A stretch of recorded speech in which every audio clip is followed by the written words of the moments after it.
तो नमोस्तु। मुझे नहीं पता ये क्वेश्चन पूछने लायक है कि नहीं, लेकिन मेरे मन में शंका है इसलिए मैं पूछ रही हूँ। एक्चुअली हम लोग इंदौर में रहते हैं, मेरी ससुराल मुरैना में है। तो सासू माँ की तबीयत खराब है, कहते हैं कि जैसा करते हैं वैसा ही पाते हैं, या जैसा बच्चा देखते हैं वैसे ही करते हैं। तो मैं उनकी कुछ सेवा नहीं कर पा रही हूँ, तो फिर मेरे बच्चे मुझसे क्या सीखेंगे कि मैंने दादी या दादू की सेवा ही नहीं करी, तो वो मुझसे। आजकल बाहर बच्चे भी जा रहे हैं विदेशों में माँ बाप को छोड़ के, तो उनकी सेवा वगैरह फिर अंतिम टाइम में आते तो चेहरा मात्र देख पाते हैं, कई तो वो भी नहीं देख पाते। तो वो कहाँ तक उचित है महाराज? बहुत अच्छा प्रश्न है, प्रश्न की अनुमोदना करते हैं। गुरुदेव ने एक हाइको लिखा है।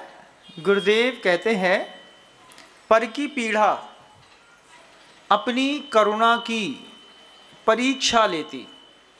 आपके परिवार में किसी व्यक्ति को बुखार है, तबीयत खराब है, स्वास्थ्य गड़बड़ है, या शरीर काम नहीं कर रहा है, उनको पीड़ा है। उनकी पीड़ा तो वो भोग ही रहे, उसकी पीड़ा को तो आप दर्द ले नहीं सकते। लेकिन उस पीड़ा से जो मन के अंदर करुणा का भाव पैदा होता है, अगर आपके मन के अंदर करुणा का भाव पैदा हो रहा है, तो उस करुणा के भाव को सजगता के साथ प्रायोगिक रूप से जीवन में उतारिए। माँ को घर के अंदर लेकर के आइए, उनसे बोलिए माँ आज की बात यहीं रहेगी, प्रतिकूलताएं होंगी तो हम पाल लेंगे। होता है ये चीज़, 2-4-8 दिन एडजस्ट करने में दिक्कत होती है। 8-10 दिन के बाद हम किसी भी बीमार व्यक्ति को अपने जीवन के अंग में शामिल कर चुके होते हैं, उसकी व्यवस्था कर चुके होते हैं, तो उनके शरीर में तो पीड़ा है।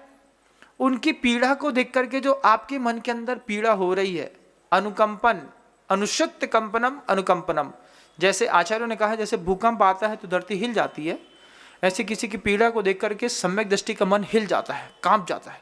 इतने दर्द में है, कौन दूर करेगा? हम दूर करेंगे।